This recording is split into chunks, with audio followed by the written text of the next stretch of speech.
Hello, good evening, अस्सलाम वालेकुम। Nurture with doctor Shafi, इस नाम के प्रोग्राम में आपका फिर से एक मर्तबा इस्तकबाल है, स्वागत है, यू आर वेलकम। आप जानते हैं इस प्रोग्राम में हम बच्चों की तालीम तरबियत, उनकी एजुकेशन ट्रेनिंग, हेल्थ, सेहत, जहनी और बदनी यानी both physical and mental health और उनकी करियर रिलेटेड इश्यूज पे हम बात करते हैं। आज का जो टॉपिक रहेगा वो है पेरेंट टीचर मीटिंग, पीटीएम जिसको हम कहते हैं। अक्सर देखने में आता है कि पीटीएम जो है उसमें पेरेंट्स का बहुत कम इंटरेस्ट होता है या फिर जो है वो they are not so bothered about it. और उसके क्या रीजंस हैं, उसको कैसे डील किया जाता है, वो हमें आज हम एक्सपर्ट से बात करेंगे।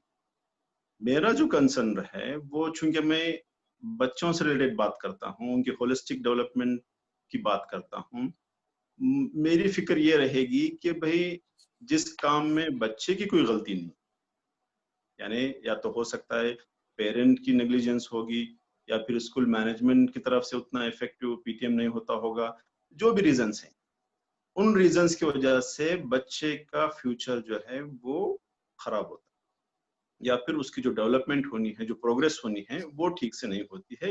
ये मेरी फिक्र है।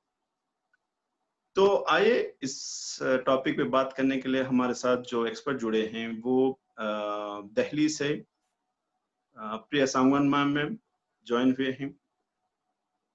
प्रिया मैम जी जो है वो सिर्फ एक बड़े स्कूल के प्रिंसिपल ही नहीं बल्कि 20 से ज्यादा स्कूलों के लिए वो एकेडमिक कंसल्टेंट के तौर पर अपनी खिदमात भी अंजाम दे रहे हैं। तो आइए वेलकम करते हैं प्रिया सांगवान मैम, आपका इस प्रोग्राम में स्वागत है। सो नाइस ऑफ यू कि भाई आपने हमें अपने बिजी शेड्यूल में से कुछ मिनट्स हमारे लिए सर्व किए। We are fortunate enough to you welcome you for this program ma'am. Thank you Shafiq ji, आपने इस प्रोग्राम में मुझे बुलाया और कोशिश करेंगे मिलके कि हम पेरेंट्स और टीचर्स की, खासकर बच्चों की कुछ हेल्प कर पाएं इस प्रोग्राम के दौरान। सो यस, आई नो आप थोड़ा इंग्लिश में प्रेफर करेंगे, लेकिन हम चाह रहे हैं कि थोड़ा आप हिंदी में बोलें ताकि हमारे जो ऑडियंस हैं, जो दर्शक हैं, ज्यादा से ज्यादा लोगों तक ये बात पहुंच सके। तो हम कोशिश बिल्कुल करेंगे बिल्कुल कि ज्यादा से ज्यादा उसको आसान बनाने की कोशिश करेंगे। बिल्कुल प्रिया बिल्कुल मैम, शफीक ये जी। जो पीटीएम होता है, हम्म। पहली बात इसकी इम्पोर्टेंस क्या है कि भाई एक तो बच्चा स्कूल जाता है, वो फिर वहां से होमवर्क लाता है, फिर पेरेंट जो है उनको ट्यूशन वगैरह भेजते हैं कुछ जगह, फिर बच्चा जो है वो किसी तरह से होमवर्क कंप्लीट करके वापस जाता है, फिर टेस्ट होते हैं, एग्जाम्स होते रहते हैं, किसी न किसी तरह पेरेंट टीचर के या स्कूल के टच में रहते हैं। लेकिन उसके बावजूद भी एक पीटीएम रखा जाता है। इसकी सिग्निफिकेंस क्या है, इसकी इंपॉर्टेंस क्या है? शफीक जी, बहुत अच्छा प्रश्न पूछा है आपने। चलो इसे मैं थोड़े से अलग तरीके से समझाने की कोशिश करती हूँ। जी मान लीजिए एक कंपनी है, उस कंपनी के मालिक हैं मिस्टर वर्मा, सपोज। जी अब मालिक क्या करते हैं, थोड़े दिन अपनी कंपनी को खुद चलाते हैं और थोड़े दिन चलाने के बाद उसे थोड़ा बढ़ाते हैं, और बढ़ाने के बाद वो मिस्टर शर्मा को ये कंपनी चलाने के लिए दे देते हैं और जी कहते हैं कि मिस्टर शर्मा, आप यहाँ नौकरी कीजिए और मेरी कंपनी को चलाइए, क्योंकि मैं कुछ और काम में बिजी हूँ, तो आप मेरी कंपनी चलाइए। तो शर्मा जी कहते हैं कि जरूर जरूर, मैं नौकरी पे हूँ, मुझे पैसे मिलेंगे और मेरा लाइवलीहुड बनेगा, मैं नौकरी करता हूँ, मैं चलाता हूँ आपकी कंपनी। उसके बाद क्या होता है, शर्मा जी अपनी कंपनी चलाते हैं, उनकी वर्मा जी की कंपनी चला रहे होते हैं। चलाते चलाते 3 महीने बाद वो क्वार्टरली रिजल्ट, आपने ये वर्ड सुना होगा, हर कंपनी अपने क्वार्टरली एनुअल रिजल्ट्स देती है। तो शर्मा जी अपना क्वार्टरली रिजल्ट, मतलब क्वार्टर का रिपोर्ट कार्ड लेके कि कंपनी ने इस क्वार्टर में, पिछले क्वार्टर में 3 महीनों में कैसा परफॉर्मेंस किया, ये जी लेके वो वर्मा जी के पास जाते हैं। वर्मा जी को कहते हैं कि देखिए, ये आपका क्वार्टरली रिपोर्ट कार्ड है और आप इसे देखिए। तो वर्मा जी लीस्ट बॉदर्ड हैं, वो शर्मा जी को कहते हैं कि देखिए आप ही चला लीजिए, अब आपको दे दी है, अब आप ही चला लीजिए। फिर 3 महीने और बीतते हैं, उसके बाद एक क्वार्टरली रिजल्ट फिर से आता है, फिर एक रिपोर्ट कार्ड बनता है। शर्मा जी फिर वर्मा जी के पास जाके कहते हैं देखिए आपकी कंपनी को मैं सिर्फ चला रहा हूँ, कंपनी आपकी ही है, प्लीज इस रिपोर्ट कार्ड को देख लीजिए, how your company is performing. फिर से वर्मा जी का कहना कि अरे आप देख लीजिए, he was least bothered in that. अब आप मुझे शफीक जी बताइए कि ये कंपनी कैसे चलेगी? ये कंपनी चलेगी ही नहीं। थोड़े दिन चलने के बाद ये कंपनी गिरने लग जाएगी, इसके शेयर गिर जाएंगे, मार्केट वैल्यू कम हो जाएगी। अब इसको मैं इस तरह से समझाना चाहूंगी कि ये जो बच्चा है ये हमारी कंपनी है। वर्मा जी जो ओनर हैं कंपनी के, मतलब वो पेरेंट हैं, और शर्मा जी टीचर हैं या स्कूल हैं जो इस कंपनी को चलाने की कोशिश कर रहे हैं।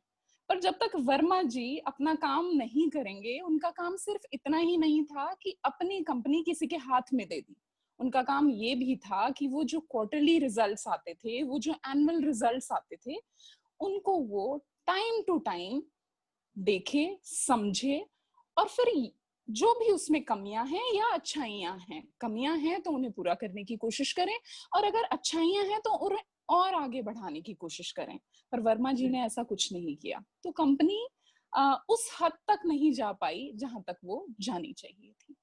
So the same way PTM, parents teacher meeting, इसका नाम सजेस्ट करता है कि एक मीटिंग होगी जिसमें पेरेंट मिलेगा और टीचर मिलेंगे।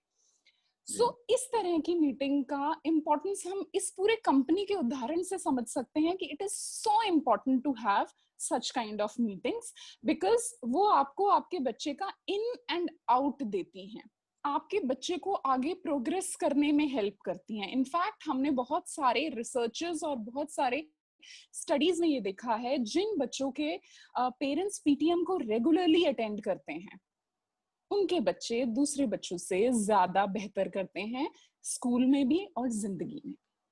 यानी आपका कहना है कि ये एक कंपनी का एक बैलेंस शीट होता है कि किसी कंपनी की जो हेल्थ होती है, फाइनेंशियल हेल्थ, वो जानने के लिए जो है ये रिपोर्ट कार्ड या जो बैलेंस शीट है वो देखना जरूरी होता है कि भाई where the company is performing, not performing well, what is the area of improvement, ताकि वो ज्यादा से ज्यादा प्रॉफिट में। इसी तरह बच्चे को अगर हम देखते हैं कि भाई बच्चे के अंदर कौन से एरिया में जो है थोड़ा कमजोरी है जिसको इम्प्रूव करने की जरूरत है, और जहां बेहतरी हो रही है, इज डूइंग बेटर, तो उसको और ज्यादा बेटर कैसे किया जा सकता है, बेसिकली ये कहना चाह रहे हैं। जी बिल्कुल बिल्कुल शफीक जी। अब देखने में आता है मैम के खैर इम्पोर्टेंस तो कुछ पेरेंट्स को पता ही होगी कि भाई चलो उनके बच्चे के बारे में बात ही हो रही है, और बहुत से स्कूल्स में जो है डायरेक्ट एक्सेस भी नहीं होती है आम दिनों में। तो जब पीटीएम होती है तो they get chance to get inside the school, premises देखने मिलता है, स्टाफ से इंटरेक्शन करने को मिलता है, तो इट्स एन अपॉर्चुनिटी, ये थोड़े पेरेंट्स को अच्छी तरह से मालूम है। लेकिन बाय एंड लार्ज अगर हम देखते हैं कि बहुत से पेरेंट्स ये या तो एब्सेंट रहते हैं पीटीएम में, या फिर आते हैं तो जस्ट फॉर द नेम से देर से आए और जस्ट खाना पूरी करके जो है वो फिल इन द ब्लैंक्स करके फिर चले गए। तो ये जो मुझे जो समझ में आता है, हो सकता है कुछ बिजी होंगे या होंगे, आपके एक्सपीरियंस में क्या लगता है कि what are the reasons behind इसके, भाई इसकी वजूहत क्या है कि ज्यादा पेरेंट जो है ये अटेंड नहीं कर पाते हैं पीटीएम? जी शफीक जी, मेरा मानना है किसी भी चीज को, जैसे सपोज मैं एक टेबल को ले लेती हूँ, एक टेबल को अगर सीधा खड़ा होना है तो उसे 3 लेग्स की, 3 टांगों की जरूरत पड़ेगी, 2 पे तो वो खड़ा नहीं हो पाएगा टेबल, वो इम्बैलेंस हो जाएगा। तो इसमें 3 टांगों की जरूरत पड़ती है मिनिमम किसी भी मिनिमम। चीज को, मिनिमम आप 4 5 6 तो जितनी भी लगा लीजिए, जी लेकिन जो मिनिमम रिक्वायरमेंट है वो 3 की है। जी 3 का मतलब हो गया, एक हो गया टीचर, एक हो गया पेरेंट, और एक हो गया हमारा बच्चा।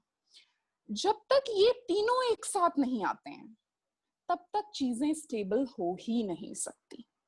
देखिए ये सीधी सी बात है कि अगर इस पीटीएम का नाम, अगर पीटीएम ना होता, तो अगर इस समय में पेरेंट की जरूरत नहीं होती, तो इसका नाम होना चाहिए था चिल्ड्रन टीचर मीटिंग, और चिल्ड्रन टीचर मीटिंग तो रोज ही होती है।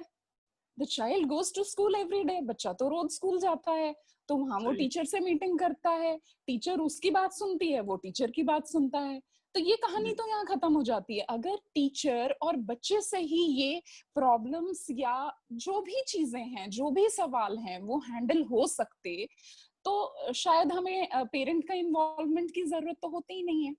लेकिन यहाँ पे हमें पेरेंट के इन्वॉल्वमेंट की जरूरत है, और पेरेंट को ये समझना पड़ेगा। एक्चुअली शफीक जी, हाँ, मैं एक और बात कहना चाहूंगी, जिस चीज को हम मानना चाहते हैं हम उसे ही मानते हैं। तो पेरेंट ये मानना ही नहीं चाहता है। कई कई केसेस में, मेजर केसेस में मैंने देखा है कि पेरेंट ये मानना ही नहीं चाहता है कि ये पीटीएम मेरे लिए इम्पोर्टेंट है। इसके बहुत सारे रीजंस हैं। द फर्स्ट रीजन इज, देखिए, मैं सारा कुछ पेरेंट पे भी नहीं डालूंगी और मैं सारा कुछ प्रॉब्लम टीचर या स्कूल पे भी नहीं डालूंगी, मैं दोनों के तरफ से आपसे बात करूंगी। देखिए, जब चलिए मैं पहले टीचर के पॉइंट ऑफ व्यू से बात करती हूँ। कई बार क्या होता है, पेरेंट टीचर का नंबर पहले से लेके रखता है। यूजुअल कई सिचुएशंस में, देखिए, हर स्कूल का, हर जगह का, हर कंट्री का एक अलग प्रोसेस होता है चीजों को डील करने का। लेकिन what I have gone through is, parent के पास टीचर का नंबर होता है। पेरेंट ने कभी भी कुछ भी डायरी नोट देखा, कभी मार्क्स देखे, कॉपीज देखी, होमवर्क देखा, कुछ भी देखा, पेरेंट क्या करता है, डायरेक्टली टीचर को कॉल कर देता है। टीचर उस समय बेचारी खाना बना रही है, टीचर का खुद का घर है, teacher is doing her own thing, she is busy in something, वो घर पे कॉल कर रहा है। लेकिन मैंने ये देखा है, teacher always respond to parents. She और he feels that it's her duty, तो वो हमेशा रिस्पॉन्ड बैक करती है और वो उनकी बातों का जवाब देती है, और बातें, जो प्रॉब्लम थी, वो वहीं पे सॉल्व हो जाती है।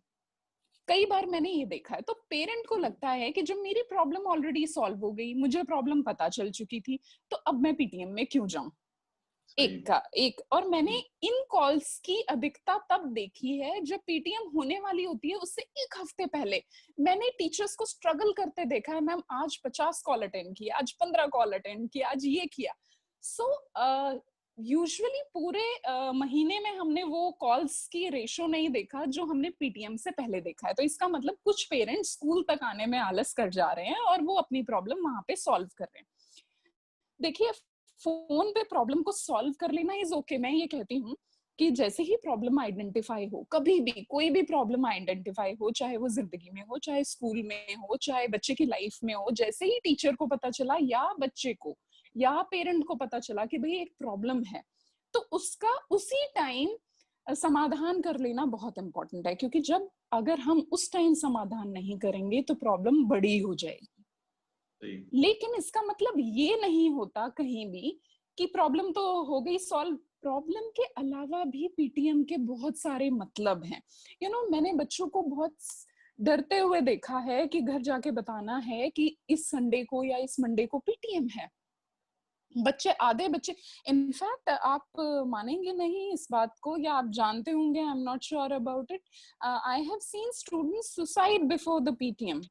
Oh no. Because yes, there was a recent case, before lockdown, there was a case where a child was there and he was so frustrated. मतलब टीचर ने just normally कह दिया कि अब पीटीएम होने वाली है ना, तुम रोज कभी नहीं बुला के लाते, मैं अब अब हम बुला के लाएंगे, अब तुम्हारे पापा को आना पड़ेगा. So I'll be discussing. So the way you are communicating the PTM fear with your kids, or the kids are so fearful about PTM, ये एक बहुत बड़ी परेशानी का कारण है. So कई बार कम्युनिकेशन ही नहीं पहुंच पाता. देखिए, हर स्कूल के पास एल्मनैक, हर स्कूल के पास प्लानर, कैलेंडर्स नहीं होते जिसमें पेरेंट को पहले से पता हो कि उस दिन पीटीएम है. ऐसा नहीं होता. कई स्कूल्स में मैंने देखा है कि वो डायरी में नोट भेजा जाता है कि इस दिन पीटीएम है. अब बच्चा उस नोट को फाड़ देता है, उसको नहीं दिखाता है. There are several things associated with that. So parent को पता ही नहीं है, पेरेंट आना चाह रहा है पर पेरेंट को पता ही नहीं है पीटीएम है. द सेकेंड थिंग, पेरेंट के पास एक सर्कुलर जाता है जो कि देखिए, हम यहाँ पे बात कर रहे हैं मासेस की. तो मासेस में बहुत सारे ऐसे होंगे जो नॉन एजुकेटेड पीपल होंगे जिन्हें सर्कुलर पढ़ना ही नहीं आ रहा, बच्चे ने जो बता दिया वो बता दिया। तो कई बार मैंने ये भी फील किया है कि सर्कुलर्स इंग्लिश में अगर होते हैं, अगर इंग्लिश के साथ हिंदी में हो तो ठीक है, या फिर जो भी उनका लोकल लैंग्वेज जिस जगह को बिलोंग करते हैं तो फिर भी ठीक है। लेकिन जैसे आपने मुझसे मीटिंग स्टार्ट होने से पहले ही कह दिया था कि हम हिंदी में बात करेंगे ताकि लोगों तक पहुंच जाए। So the same way, all these circulars which are very important, जो बहुत important हैं, इन्हें हमें हिंदी में ट्रांसलेट करके पेरेंट्स तक पहुंचाना चाहिए। So कम that से कम उनकी लोकल लैंग्वेज जो बनती है उसमें तो yes, सपोज गुजरात में है तो गुजरात जहाँ का जो है उस लैंग्वेज में उसे पहुंचाना चाहिए। एंड सिर्फ एक मीडियम ऑफ कम्युनिकेशन नहीं होना चाहिए, जैसे सिर्फ ये नहीं होना चाहिए कि मैंने एक डायरी नोट दे दिया, आप मैसेज भी कीजिए। तो और हो सके, आपको पता है कि कुछ पेरेंट्स हैं जो कभी नहीं अटेंड करती, तो एक कॉल भी करवा दीजिए रिसेप्शन से, बिकॉज हमें आइडेंटिफाई तो हो ही जाता है कि ये पेरेंट कभी भी पीटीएम अटेंड नहीं करते, तो उनको कॉल भी कराया जा सकता है। सो थोड़ा सा पार्ट स्कूल को लेना होगा। दूसरा, पेरेंट्स की प्रॉब्लम भी है यहाँ पे। देखिए, पेरेंट्स मेरे से मिलने आते हैं कई बार, और किसी पुराने स्कूल से आए हैं और वो मुझे आके बोलते हैं कि मैम हमारे यहाँ ना पुराने स्कूल में ऐसा होता था, इसलिए हम यहाँ भी नहीं आते पीटीएम अटेंड करने। उनका आप वो सुनिए, वो क्यों नहीं आते, क्योंकि हम मैम पीटीएम में जाते हैं, वहां पे ऑलरेडी 15 पेरेंट बैठे होते हैं, टीचर एक पेरेंट से 15-20 मिनट 1-1 घंटे बात कर रही होती है, और सारे पेरेंट उस बात को सुन रहे होते हैं।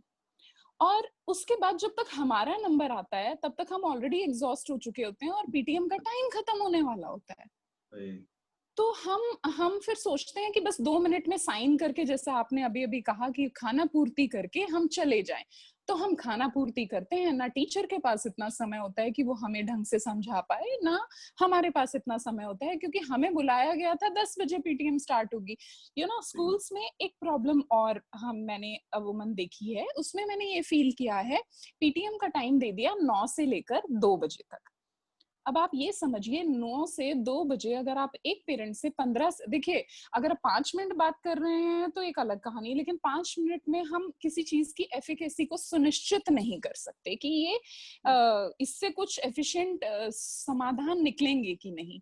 सो इसलिए we have to have a longer discussion with the parent. तो हम रोल नंबर वाइज या हम किसी तरह के स्लॉट्स बना सकते हैं जिसमें हम पेरेंट को एक पर्टिकुलर अपॉइंटमेंट दें कि आपकी 10:45 पे पीटीएम होगी, राइट। और इसको कैसे मैनेज करना है वो मैं आगे शो में आपको थोड़ा सा इसके बारे में मैं आपसे डिस्कस करना चाहूंगी। सो इस तरह की चीजें आप सोचिए, यहाँ पे पेरेंट भी अपनी जगह पे ठीक है और यहाँ पे टीचर भी ठीक है। जब इतने सारे पेरेंट्स एक साथ आ गए हैं तो what is she gonna do like this, वो कैसे किसको हैंडल करे। So we have to have such kind of things कि पेरेंट भी थोड़ा सा वो हो जाए और टीचर्स की तरफ से भी, और चाहते ना चाहते हुए एनीवेज पेरेंट को अंडर एनी सर्कमस्टांसेस ये समझना होगा कि आप अगर एक दिन चले गए, और चीजों के लिए भी तो जाते हैं हम, मार्केट भी तो जाते हैं हम, और जगहों पे भी तो जाते हैं, और यहाँ तो आपका सबसे बड़ा स्टेक, कंपनी का सबसे बड़ा स्टेक, आपका सबसे बड़ा स्टेक यहाँ पे है, तो आप दूसरी चीज को अवॉइड करके यहाँ पे जा सकते हैं। सो लाइक अक्सर प्रिया मैम, आपने बहुत ही अच्छे अंदाज से उनके जो कॉमन कॉजेस हैं, जो रीजंस होते हैं पेरेंट्स के मीटिंग नहीं अटेंड होने के, अक्सर देखने में ये आता है कि माँ तो खैर आ ही जाती हैं, समहाउ जो आते हैं उनकी बात कर रहा हूँ मैं, जो नहीं आते हैं तो फिर तो वो तो टोटली एब्सेंट है, लेकिन जो आते हैं उनमें माँ तो आ जाती है, लेकिन बाप का इंटरेस्ट कम होता है या फिर अवेलेबिलिटी कम होती है।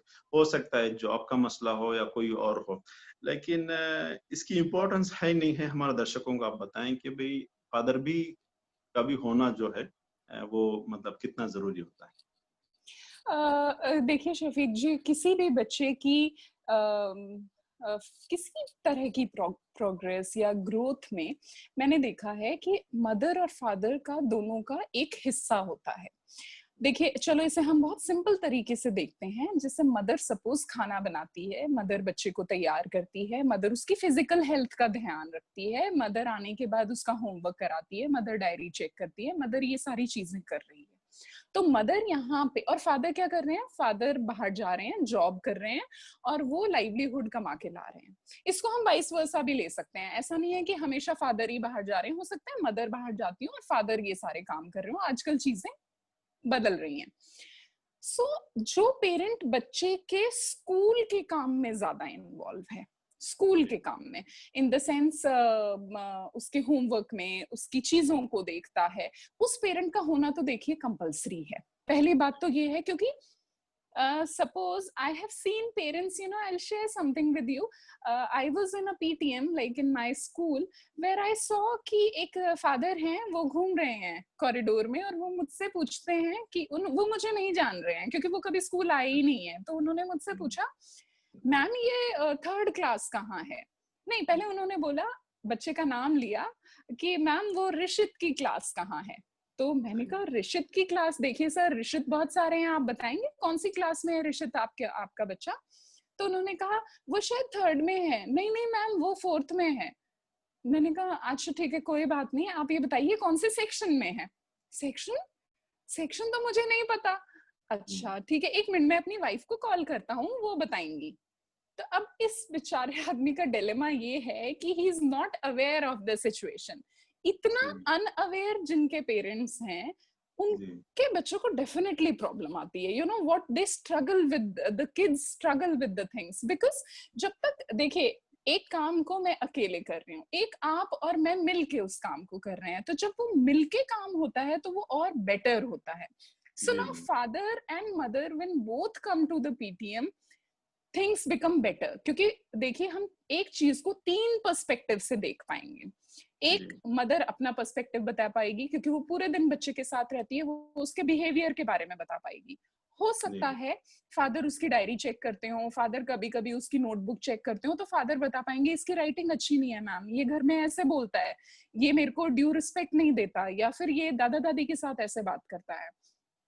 So these when 2 or 3 people come together, they can discuss more about the kid. So in fact मैं तो यहाँ पे ये भी कहती हूँ कि दादा दादी, जिनके दादा दादी भी और नाना नानी भी अगर बच्चे की परवरिश में किसी भी तरह इन्वॉल्व है, देखिए मैंने कई बार ऐसे देखा है मदर और फादर दोनों जॉब कर रहे हैं, मदर अपनी पूरी रिस्पॉन्सिबिलिटी निभा रही है, फादर भी अपनी पूरी रिस्पॉन्सिबिलिटी निभा रहे हैं, लेकिन बहुत सारा टाइम बच्चा दादा दादी या नाना नानी के साथ स्पेंड कर रहा है। अगर बच्चा अपने ग्रैंड पेरेंट्स के साथ इतना टाइम स्पेंड कर रहा है तो कहीं ना कहीं उस बच्चे का बिहेवियर, उसमें आने वाले चेंजेस, उसके मूड स्विंग्स, इन सबको दादा दादी आराम से, ग्रैंड पेरेंट्स आराम से देख पा रहे हैं। तो अगर ये भी स्कूल में पीटीएम में आए पेरेंट्स के साथ, तो it would be you know सोने पे सुहागा हो जाएगा। अगर ये भी आ जाए तो सो इट इज लाइक जो भी बच्चे की एकेडमिक एक्टिविटी में इन्वॉल्व हैं, आई थिंक मिनिमम उनको तो आना ही है। जी, मिनिमम उनको तो आना ही है। तो इसीलिए हमने ये देखा है कि एकेडमिक एक्टिविटीज में ज्यादातर जहां मदर्स और जो फादर्स जैसे भी इन्वॉल्व हैं वो आते हैं। दूसरा पेरेंट कई बार नहीं आना पसंद करता, पर फिर भी हमें एनीवेज पेरेंट्स को ये समझाना है कि जितना, देखिए ऐसा नहीं है उस पेरेंट को अपने बच्चे की क्लास तो नहीं पता थी, उस पेरेंट को अपने बच्चे का सेक्शन भी नहीं पता था, लेकिन वो अपने बच्चे के बारे में हमसे बहुत ज्यादा जानता होगा। ऐसा नहीं है वो सिर्फ क्लास, वो एकेडमिक में इन्वॉल्व नहीं था, लेकिन अदरवाइज जब वो बात करेगा, वो हो सकता है यहाँ टीचर से बात करने के बाद जब वो पेरेंट घर जाए, वो अपने बच्चे को एक अलग तरीके से समझा सकता है। एंड द सेकेंड थिंग यहाँ पे कि बच्चों को पीटीएम में नहीं आना चाहिए, ये मेरा मानना है। देखिए कई स्कूल्स, कई जगहों के अलग रूल्स होते हैं, लेकिन फिर भी मैं इस बात को बहुत फर्मली बिलीव करती हूँ कि बच्चे को पीटीएम में नहीं आना चाहिए। क्यों? एक तो ये पीटीएम है, its parents teacher meeting. Secondly इसमें बच्चे का कोई इन्वॉल्वमेंट कहीं भी नहीं है, बच्चा पूरे वीक वैसे भी स्कूल आता है, वो टीचर से मिलता है, वो अपने घर पे पेरेंट्स से मिलता है। So there is nowhere involvement of child physically into the PTM. दूसरी बात, हम पीटीएम पे बहुत सारी ऐसी चीजें बोलते हैं, मतलब suppose I am a teacher and you are a parent, तो हम इस तरह की बातें कर सकते, चलो हम बच्चे को ना इस तरीके से डील करेंगे, इसमें ना आप छुप छुप के ये काम करना, आप उसे ऑब्जर्व करना। अब यही बात बच्चे के सामने अगर हमने बोल दी कि तुम्हें ऑब्जर्व किया जा रहा है, तुम्हारी हैबिट्स को देखा जा रहा है, तुम में इम्प्रूवमेंट लाने की कोशिश की जा रही है या कुछ भी, जबरदस्ती प्रेज किया जा रहा है तुम्हें विदाउट डूइंग हम कई बार ऐसे करते हैं बच्चों के साथ, कुछ टैक्ट्स होते हैं हमारे। तो अगर हम इस तरह की बातें बच्चे को ही बोल दिया है तो फिर मतलब वेयर डज बच्चा तो पहले ही पता चल गया, अरे ये तो सब मुझे घुमाने के लिए किया जा रहा है, so he is nowhere involved in the things, so that should not be done. जी, मैं दर्शकों को यहाँ बताना चाहूंगा कि जैसा प्रिया मैम ने बताया कि एक अच्छी टीचर जो होती है वो पीटीएम में पेरेंटिंग टिप्स भी दे सकती है, तो I think they should make use of this opportunity to get some tips कि भाई वो बच्चों को जो है घर पे वो कैसे देखभाल करें, या जो भी उनको एकेडमिक एक्टिविटीज में कैसे हेल्प करना है या फिर उनको कैसे वॉच करना है, वो टिप्स भी मिलती हैं। आई थिंक अगर पेरेंट्स नहीं आते हैं तो they are missing this vital part as well. Priya ma'am, let us say कि भाई पेरेंट्स आने हैं यानी मतलब विद्या बिल्डिंग कम, लेकिन टाइम जो है वो निकलने होता है, तो आपके एक्सपीरियंस के अंदर बेस्ट टाइम और द डे क्या सूटेबल होता है पीटीएम के लिए ताकि मैक्सिमम पेरेंट जो है वो आ सके? जी शफीक जी, इस पे हम लोगों ने बहुत रिसर्च किया इनफैक्ट, क्योंकि मैंने भी ये फील किया कि पेरेंट्स क्यों नहीं आते। जब हमने अपने करियर की शुरुआत की थी तब मैं भी ये सोचा करती थी कि पेरेंट्स क्यों नहीं आते, रीजंस थे, बहुत चीजें थी। अब नहीं आते, उसका सोल्यूशन चाहिए। देखिए क्वेश्चंस तो सबके पास बहुत सारे हैं, एवरीबडी हैज क्वेश्चन, ऐसा नहीं होता वैसा नहीं होता, people have so many things to say, पर when it comes to solution it becomes nil, solution नहीं है लोगों के पास। तो हम इसे करके देखते हैं। आप देखिए, हम बात करते हैं हमारे स्कूल में किस तरह के पेरेंट्स होंगे। हमारे स्कूल में जॉब वाले पेरेंट्स हो सकते हैं, हमारे स्कूल में किसान पेरेंट हो सकते हैं, हमारे स्कूल में बिजनेसमैन पेरेंट्स हो सकते हैं, राइट। सो ये 3 मेजर कैटेगरीज निकल के आई कि इस तरह के पेरेंट्स हो सकते हैं। अब देखिए, जो जॉब वाले पेरेंट्स हैं डेफिनेटली उन्हें संडे को छुट्टी मिलती है। मतलब ये एक मतलब इंडिया में या कह लीजिए हम जहाँ पे रहते हैं वहां पे ये चीजें हैं कि हमें संडे को छुट्टी मिल जाती है, most of the time Sunday की छुट्टी रहती है। तो पहली चीज हम ये पीटीएम संडे को कर सकते हैं। दूसरा आ जाते हैं किसान और बिजनेसमैन पे। देखिए, बिजनेसमैन और किसान दोनों का ही अगर मैं वो निकालूं तो दोनों का कोई संडे या सैटरडे कोई ऑफ नहीं होता, क्योंकि ये throughout the month year they are involved in their own work, इनका कुछ ऐसा नहीं होता। तो देखिए, लेकिन जहां मेजर चंक की बात की जाए वो संडे को छुट्टी पे रहता है। मेजर चंक की बात की जाए तो वो संडे को छुट्टी पे रहता है। और एक बिजनेसमैन भी थोड़ा सा टाइम निकाल लेगा, एक फार्मर भी थोड़ा सा टाइम निकाल लेगा, लेकिन फिर भी मैं कहती हूँ कि मेरा अगर 70% पेरेंट अगर जॉब वाला है और वो संडे को आ जाता है तो अभी के लिए ये ठीक है। उसके बाद हम बात देखिए, 70% तो जॉब वाला आ गया, उसके बाद ये जो फार्मर या कोई और बिजनेसमैन या कोई और चीजें इस तरह की, ये भी थोड़े 20% तक हमारे पास संडे के दिन एटलीस्ट आ सकते हैं, क्योंकि बच्चे घर में हैं, हो सकता है वाइफ जॉब करती हो वो भी घर में है, so like they can still have some time. तो एक तो ये हो गया। अब उसके बाद भी हम देखेंगे कि अगर 10-20% पेरेंट फिर भी बच जाता है तो देखिए, एक थोड़ी सी टिप है ये कि इसको हम इस तरह से कर सकते हैं। हम वीकली आजकल स्कूल्स में ये बहुत देखा गया है कि हमें एक स्टे बैक डे दिया जाता है टीचर्स के लिए। उस दिन टीचर्स बच्चों के जाने के बाद स्कूल में स्टे बैक करती हैं और वहां पे अपना कुछ ऑफिशियल काम हो, नोटबुक चेकिंग हो, बहुत सारी चीजें, कुछ प्रिंसिपल के साथ मीटिंग हो, मैनेजमेंट से कोई डायलॉग हो, वो सब करती हैं। सो जिस दिन ये काम हो रहा होता है उस दिन हम पेरेंट्स को, मतलब it can be told to them previously, मतलब बिल्कुल सेशन के स्टार्टिंग में ओरिएंटेशन प्रोग्राम के दौरान हम पेरेंट्स को बता सकते हैं कि देखिए, जब कुछ ऐसा हो कि आप पीटीएम पे ना आ पाए हो या ऐसी कोई इमरजेंसी हो कि आपको स्कूल आना ही पड़ेगा, आपका टीचर से बात करना, प्रिंसिपल से बात करना बहुत जरूरी है, तो आप वो दिन दे दीजिए। जैसे मैं अपने यहाँ पे देती हूँ वेडनेसडे 3 o'clock से लेकर 5 o'clock तक पेरेंट स्कूल आके कभी भी बीच में मिल सकता है। इस टाइम की एक खास बात होती है, इस टाइम पे देखिए, जब पीटीएम होती है तो यूजुअली आपने देखा होगा क्लास टीचर क्लास में बैठी होती है और पीटीएम ले रही होती है, ये आपने जी देखा होगा। जी जी देखिए, एक सेकंड क्लास तक के, नर्सरी टू सेकंड क्लास तक के बच्चे के लिए, जहाँ पे मदर टीचर कंसेप्ट काम करता है, जहाँ पे एक ही टीचर सारे सब्जेक्ट पढ़ाती है, वहां पे तो ये इजी हो जाता है। पेरेंट आया, अपनी टीचर जो उसी उसी को सब कुछ पढ़ा रही है, उसी को सब कुछ वही देख रही है, उससे मिला और चला गया। लेकिन एक 6th क्लास का, 3rd, 5th, 4th, 12th class का बच्चा, जिसका बच्चा फिजिक्स भी पढ़ रहा है, केमिस्ट्री भी पढ़ रहा है, मैथ्स भी पढ़ रहा है, कोई बायो पढ़ रहा है, कोई कुछ पढ़ रहा है, अब उसे एक टीचर तो पढ़ा नहीं रही, there are 5 to 6 or 7 teachers who are involved in the process. जी तो वो जी एक क्लास टीचर से मिलके क्या पाएगा? पहली बात, उससे बहुत कम जानकारी मिल पाई। वो तो चाहता था कि वो गेम्स के बारे में पूछ सके, वो तो चाहता था स्पोर्ट्स के टीचर से मिल सके और पूछे कि मेरा बच्चा चेस में कैसा कर रहा है, he is a good player. पर वो नहीं मिल पाया। क्यों? क्योंकि एक तो टाइम का कंस्ट्रेन है, दूसरा उस टाइम पे पीटीआईज कितने होते हैं स्कूल में? 2 पीटीआईज हैं और पूरा स्कूल उनसे मिलना चाहे तो इट इज नॉट पॉसिबल। सो इस तरह की मीटिंग, जब आप स्पेशली किसी सब्जेक्ट के बारे में वरिड हैं, देखिए क्लास टीचर को बताया जा सकता है कि मैम प्लीज मेरे टीचर से बात करा दीजिए, लेकिन उस टाइम पे वो केमिस्ट्री टीचर भी एक क्लास टीचर है, वो भी किसी पेरेंट से मिल रहा होगा। सो इट बिकम्स थोड़ा सा प्रॉब्लमैटिक हो जाए।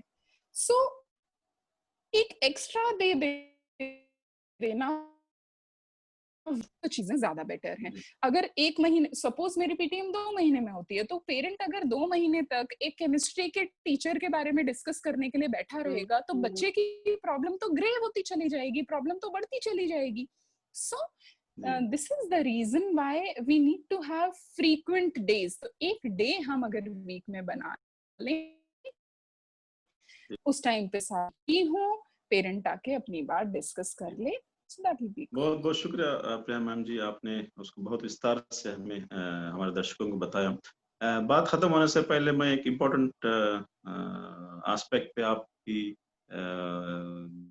तवज्जो चाहूंगा कि जो हमारे दर्शक, जिसमें टीचर हो सकते हैं, मैनेजमेंट भी हो सकते हैं कुछ स्कूलों के, तो उनके लिए क्या टिप्स हैं कि ये पीटीएम जो है एक इफेक्टिव एक्सरसाइज बने। यानी कि भाई आप पेरेंट्स को उनकी बॉर्डर्स बता रहे हैं, आप उनको टाइम पे आने के लिए कह रहे हैं, उनको जो है बच्चे की एकेडमिक प्रोग्रेस में इन्वॉल्व होने के लिए कह रहे हैं, इंक्लूडिंग दादा दादी नाना नानी तक की भी इन्वॉल्वमेंट हम चाह रहे हैं। ये सारी चीजें हैं, लेकिन जब वो आते हैं तो वो पेरेंट्स को ऐसा नहीं लगना कि भाई आगे कुछ फायदा हुआ नहीं। ठीक है, तो how to make PTM an effective exercise, कि भाई वो कैसे बेहतर से बेहतर बना सकते हैं।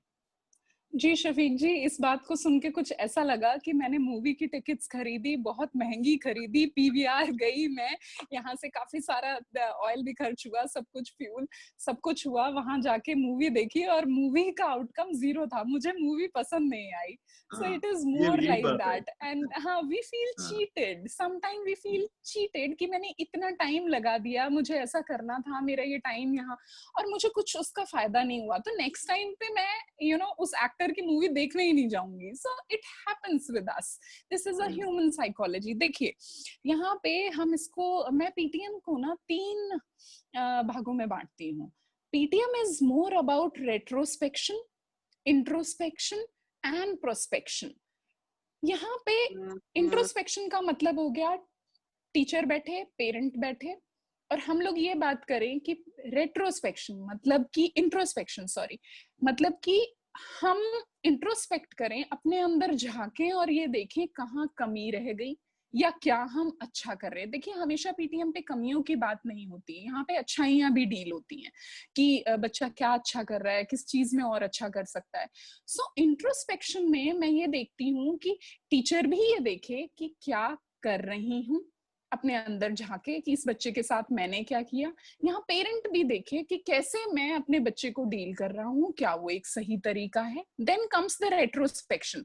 हम चले जाएं कि पहले हम कैसे कर रहे थे। सपोज एक बच्चे को एक प्रॉब्लम आती है, सपोज हैंडराइटिंग खराब हो रही है एक बच्चे की, तो मैं रेट्रोस्पेक्ट करूंगी कि जब वो 2nd क्लास में था तब वो बच्चा ठीक हैंडराइटिंग में लिखा करता था, अचानक से जब वो 3rd क्लास में आया तो मैंने फील किया कि वो बच्चा, उसकी हैंडराइटिंग अचानक से खराब होने लगी। अब मैं इंट्रोस्पेक्ट करूंगी कि क्या प्रॉब्लम हुई। प्रॉब्लम ये हो सकती है कि सेकंड क्लास तक एक ही टीचर था, वो सारे सब्जेक्ट पढ़ा दिया करता था, वो धीरे धीरे काम कराया करता था, पूरा दिन एक ही पीरियड होता था, उसमें कुछ भी करा लो, हिंदी कभी मैथ्स कभी, धीरे धीरे मेरा बच्चा करता था। थर्ड क्लास में सब्जेक्ट वाइज क्लासेस लगने लग गई। पहले हिंदी होती है, फिर इंग्लिश होती है, तो हिंदी के 40 मिनट्स होते हैं, उसमें जल्दी जल्दी मेरा बच्चा नहीं कर पा रहा। इसका मतलब टीचर और बच्चे ने आइडेंटिफाई कर लिया रेट्रोस्पेक्शन और इंट्रोस्पेक्शन करके कि ओ ये तो स्पीड की प्रॉब्लम है, बच्चे को ये स्पीड नहीं समझ में आ रही, तो उसके लिए प्रोस्पेक्शन करना पड़ेगा। मतलब उसके हल ढूंढने पड़ेंगे कि देखिए मैं क्लास में ऐसा करूंगी, और पेरेंट को हमें एक सुझाव देना होगा कि आप घर में इस तरह के स्पीड टेस्ट लेंगे, आप एवरीडे इस काम पे आधा घंटा बच्चे का व्यतीत कराएंगे, आपने इस तरह से टेस्ट लें। देखिए पेरेंट टीचर नहीं है, पेरेंट बीएड नहीं किया हुआ है, पेरेंट ने कुछ भी इस तरह का पढ़ा नहीं हुआ है। जो टीचर बता सकता है, लर्नड टीचर बता सकता है, वो पेरेंट को नहीं पता। तो टीचर का एक बहुत बड़ा रोल है कि वो मजबूर करे पेरेंट को कि पेरेंट आपके पास आए, आपकी बात सुने और उससे कुछ फायदा उठाए। देखिए जब तक फायदा ही नहीं हुआ, मुझे अच्छा ही नहीं लगा, तो मैं क्यों जाऊंगी? Why would I go to my kids PTM? So इस तरह का एनवायरनमेंट बनाना, ये 3 चीजें अगर पीटीएम में आप कर लेते हैं तो आप बहुत ज्यादा अचीव कर लेंगे। मैंने यूजुअली देखा है जो इन 3 चीजों, देखिए सिर्फ इंट्रोस्पेक्शन और रेट्रोस्पेक्शन से भी काम नहीं चलेगा। एक बच्चा आता है पीटीएम में टीचर के पास, और सॉरी पेरेंट आता है और टीचर बच्चे के बारे में, अरे आपके बच्चे की हैंडराइटिंग बहुत खराब है, मैथ्स तो इसका बिल्कुल ही पुअर है, ये क्या कर रहा है, कैसे, इस बात को इस तरीके से बोलना, the language which we are using, that is also wrong. देखिए वो जो पेरेंट है उसके लिए वो बच्चा उसका सब कुछ है, उसने अपना सबसे एक्सपेंसिव, सबसे इम्पोर्टेंट, सबसे अच्छी चीज आपको दे दी है, चीज नहीं कहूंगी, सबसे अपना दिल निकाल के दे दिया है उसने। और उसके बाद उसके बारे में आप क्या कह रहे हैं, ये तो अच्छा नहीं है, ये मारता है, ये बिहेवियर अच्छा नहीं है, ये करता है, वो अब्यूज करता है, ये करता है, वो करता है। ओ भाई, पेरेंट क्या सोच रहा है कि भाई मैंने आपको दिया था, आपने क्या किया मेरे बच्चे के साथ? So it's a two way thing. कभी भी इसको ऐसे ना समझें कि सारी गलती टीचर की होती है, सारी गलती स्कूल की होती है, या सारी गलती पेरेंट की होती है, नहीं। जब, इसीलिए कहा जाता है जब ये तीनों चीजें मिल जाएंगी, मींस जब बच्चा, पेरेंट और टीचर या स्कूल मिल जाता है, तो इफेक्टिव आउटकम्स आते हैं। इसका बहुत इम्पोर्टेंट है पीटीएम पे ये सारी चीजें करना। और एक लैंग्वेज, मैं यहाँ पे बहुत फर्मली टीचर्स के लिए ये बात बोलना चाहती हूँ। देखिए यूज ऑफ लैंग्वेज कितना इम्पोर्टेंट है। मैं एज अ टीचर, सपोज एक पेरेंट आता है और मैं उसे ये बोल देती हूँ, देखिए मैं यहाँ ये नहीं कह रही कि शुगर कोटेड वर्ड्स यूज कीजिए, मैं ये नहीं कह रही, मैं कहती हूँ ब्लैक एंड व्हाइट में बिल्कुल सामने, पेरेंट के सामने आप बात कीजिए, आप बिल्कुल उस सच्ची रिपोर्ट दीजिए। झूठ छुपाना, ये सब करने की कोई जरूरत नहीं है, क्योंकि देखिए जब तक प्रॉब्लम सामने नहीं आएगी उसका सोल्यूशन नहीं मिलेगा। आप कुछ भी यहाँ वहाँ हे वे आप बात करेंगे उससे, लेकिन the type of language which you are using is very important. मैं कह दूं, एक सेंटेंस मेरा ये कहता है कि आपका बच्चा तो ना 5वीं बार टेस्ट में फेल हो गया, ठीक है, 5th टाइम। ये कितना नेगेटिव स्टेटमेंट। अब इसको मैं ऐसे बोल रही हूँ, देखिए पिछले 4 बार वो अच्छा नहीं कर पाया, लेकिन इस बार वो बहुत कोशिश कर रहा है, मुझे पूरा होप है, और आप भी मेहनत कर रहे हैं, हम इसको 5th टाइम निकालने की कोशिश करेंगे। तो अब यहाँ पे देखिए बात तो वही हो रही है, बात है बच्चे को 5th टाइम किसी तरह पास कराना है, उसको समझाना है, उसके कंसेप्ट ठीक करने हैं, लेकिन इसको नेगेटिव नहीं बोलना। देखिए कोई भी पेरेंट पीटीएम में अपने बच्चे की नेगेटिविटी सुनने नहीं आता, वो उसकी कमियां जरूर सुनने आता है। देखिए कमियां और नेगेटिविटी में डिफरेंस होता है, तो वो उसकी कमियां जरूर सुनने आता है, लेकिन वो उसके बारे में नेगेटिव टॉक सुन, वो अपने बच्चे के बिहेवियर सब चीजें जानता है, ऐसी बात नहीं है, वो जानता है कि वो थोड़ा एग्रेसिव हो गया है, वो इस तरह की बातें जानता है। सो ये चीजें बहुत जरूरी हैं, अगर टीचर्स इनका ध्यान देंगे तो बहुत अच्छा होगा। दूसरा, एक पेरेंट्स के लिए भी बहुत अच्छा टिप है, हमारे कुछ पेरेंट्स हैं, हमने उन्हें ना एक पीटीएम बुकलेट दी है छोटी सी, जैसे आपने देखी होगी जो फ्लिप ऑन पेजेस होते हैं जिसमें जी इस जी, तरह छोटी की सी हम डायरी उन नुमा है छोटी सा। डायरी, जी यस, हाँ, जी उसमें स्पाइरल डायरी वो हमने छोटी सी दे दी है और उसके ऊपर पीटीएम भी लिख दिया। और उसमें हमने क्या किया है, पीटीएम की सारी डेट्स भी लिख देते हैं। सपोज कि इस दिन ये पीटीएम होगी, अगर कोई अनफोर्सीन सर्कमस्टांस ना हो, कोई कोविड ना आ जाए, अदरवाइज वो पीटीएम उस दिन होगी वहां पे। सो वो हमने डायरी पेरेंट को दे दी और हमने कहा पेरेंट को कि जब भी आप आएंगे तो आप उसमें अपने मेजर पॉइंट्स जिसके बारे में आप बात करना चाहते हैं वो आप लिख के लाएंगे। क्यों, क्या होता है, देखिए यही काम टीचर के साथ होता है। टीचर के पास भी एक टीचर डायरी होती है जिसमें वो बच्चे का एनेक्डोटल रिकॉर्ड बनाती है। देखिए अभी सपोज स्नेह के पेरेंट्स आए, मैं टीचर हूँ और स्नेह के पेरेंट्स से बात कर रही हूँ, आपकी बच्ची ऐसा करती है, वैसा करती है, बहुत अच्छा कर रही है, इसको ऐसा करा देते हैं। अचानक से राहुल के पेरेंट्स आ जाते हैं। अब transition between Sneha and Rahul is so difficult. I'm a teacher, I'm a human being, I don't have a cape, I can't fly like Superman. So computer तो है ही मैं नहीं कि एक फाइल बंद के कम दूसरा फाइल ओपन कर दें आप। हाँ, हम तो ह्यूमन बीइंग हैं और हमें इमोशनल टच भी देना है साथ में। सो अगर एक टीचर के पास बच्चे का एनेक्डोटल रिकॉर्ड है, एनेक्डोटल रिकॉर्ड में फोटोग्राफ होना भी बहुत जरूरी है। एक वाकया हुआ, उसमें क्लास में 2 राहुल हैं और एक पेरेंट आए हैं, पहली बार, नया नया टीचर है, नया नया पेरेंट है, मिल रहे हैं। वो कह रही है राहुल, अरे राहुल तो मैथ्स में बहुत अच्छा है, वंडरफुल राहुल, ये वो। पेरेंट बोल रहा है मैडम वो तो मैथ्स में पास ही नहीं हुआ। अभी कितना एम्बैरेसिंग सिचुएशन है कि हम खुद ही कंफ्यूज हैं कि हमें वो बच्चा ही नहीं पता। आप सोचिए इस टाइम पे पेरेंट क्या सोच रहा होगा कि आपको मेरे बच्चे के बारे में ही नहीं पता, आप समझ ही नहीं पा रहे। So there are many such situations. हमें क्या करना है, हमें एक फोटोग्राफ लगा के बच्चे का, हर एक बच्चे का एक पेज होना चाहिए। Anecdotal record means for teachers, this is for teachers I am telling. एक पेज होना चाहिए, बच्चे का फोटोग्राफ लगेगा, बच्चे की जो मेजर एक्टिविटीज में भी, बिहेवियरल प्रॉब्लम में भी, एकेडमिक थिंग्स में भी, जिसमें हम पेरेंट्स से बात करना चाहते हैं, वो पॉइंट वाइज साफ सुथरे ब्लैक एंड व्हाइट शब्दों में लिखा हो। तो मैंने फटाफट, जैसे ही स्नेहा के बाद राहुल के पेरेंट्स आते हैं, मैं राहुल का पेज खोलती हूँ विद इन अ सेकेंड, क्योंकि अल्फाबेटिकली मैंने लिखा हुआ है, और मैं राहुल की जो भी कंसर्न्स हैं, अच्छी बातें हैं, बुरी बातें हैं, जैसा भी जो भी है, मैं एकदम पेरेंट्स के सामने रख देती हूँ। So parent feel so happy कि मुझसे भी ज्यादा ये टीचर मेरे बच्चे को जानती है। So she is involve in the progress and the growth of my child. It's very excellent way of looking at PTM. मेरे ख्याल में इससे बेहतर शायद हम एक्सप्लेन नहीं कर पाएंगे how a parent teacher meeting should have, all the aspects looking into it. मैं दर्शकों को यहाँ समराइज करना चाहूँगा कि आज हमने जो बात की वो पेरेंट टीचर मीटिंग होती क्या है, उसकी इम्पोर्टेंस क्या है, उसकी अहमियत क्या है, उसकी जो पेरेंट्स जो नहीं अटेंड करते हैं उसके क्या रीजंस हो सकते हैं, क्या वजूहत हो सकते हैं, कुछ प्रैक्टिकल इश्यूज हो सकते हैं फ्रॉम पेरेंट साइड, कुछ स्कूल के इश्यूज हो सकते हैं, जो भी हैं। अल्टीमेटली बच्चे की proper academic progress, holistic development, ये सारे पॉइंट्स को अगर देखना हम चाहेंगे तो एक इफेक्टिव पेरेंट टीचर मीटिंग होना बहुत जरूरी होता है। हमने जहाँ बात की कि जो मैनेजमेंट या टीचर्स जो है वो पूरी कोशिश करनी चाहिए कि उसको एक अच्छे अंदाज में वेल प्रिपेयर्ड पीटीएम बनाएं ताकि उससे पेरेंट को फायदा हो। एट द सेम टाइम हमने पेरेंट का जो इन्वॉल्वमेंट होना है या जो भी केयर टेकर एट होम है, जो एकेडमिक बच्चे की एक्टिविटी को ओवरलुक करते हैं, तो वो जो है उनकी इन्वॉल्वमेंट कैसी होनी है वो भी हमने बात की है। प्रिया मैम, आपका बहुत बहुत शुक्रिया।